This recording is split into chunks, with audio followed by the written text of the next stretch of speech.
Hey everyone, how are you? It's David Ford here, mortgage advisor and director at the I Want to Own Mortgage Company in Vancouver, here today to talk to you about the most common mistakes that we've seen home buyers make over the years. Over the last 9 years, we've worked mostly with first-time home buyers, and we've compiled a list of things that you can avoid to have an effortless home buying experience.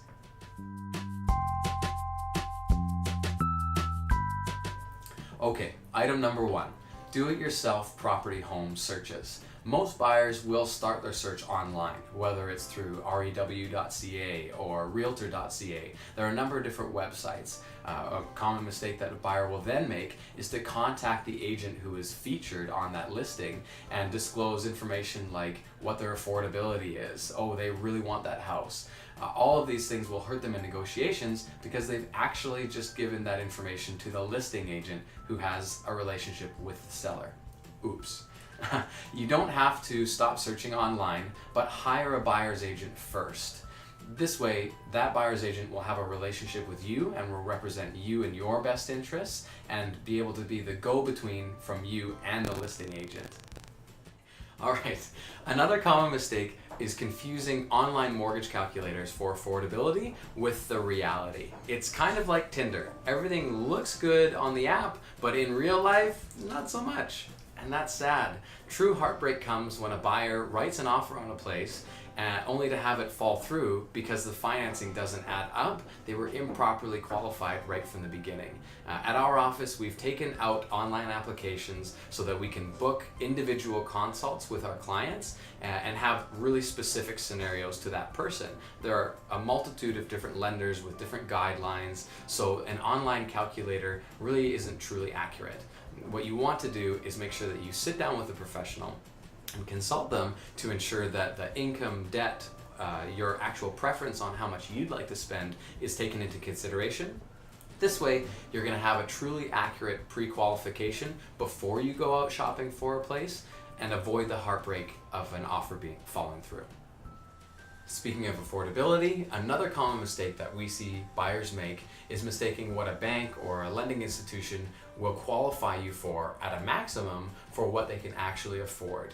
What that maximum qualification doesn't consider are things like lifestyle. If you're somebody that wants to take 3 vacations a year or you have an expensive hobby, we need to factor that in so that you don't end up being house poor and putting all your money towards things like maintenance and mortgage payments, things that you really should consider. And what we'll do is we'll make sure that there's a little bit of a buffer in there so you can continue having fun.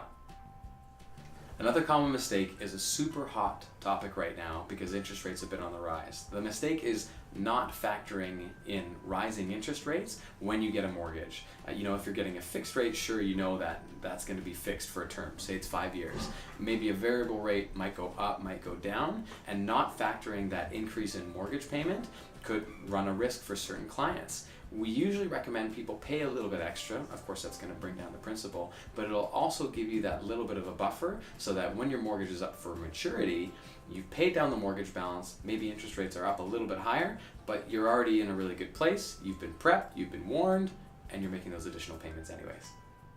All right, another big one is forgetting about closing costs when you're going to buy a place. Now, first-time home buyers, you're going to be exempt from property transfer tax. So the next time you go to buy, you're thinking, oh yeah, I'm just going to pay for my lawyer's costs and inspection. It's only going to be a couple $1,000s.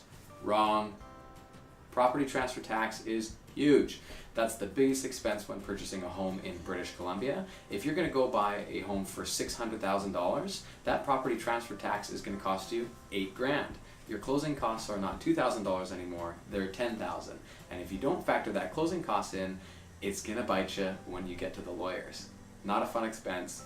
Bank of mom and dad maybe, but not if you're prepped up front. Alright, final mistake that we see people make is not consulting a professional through the home buying process. I think it's awesome to go fact check and do a bunch of research up front, but professionals who do this day in and day out are really going to help you throughout the entire process. That's what we're here to do. I hope that you found all of this really informative. I hope that you avoid all these pitfalls entirely. Come talk to us. We're happy to answer any questions that you might have. Please like our Facebook page, and if you do have any questions, comment below. We'll address them right away. Thanks again, and we'll talk to you very soon. Bye for now.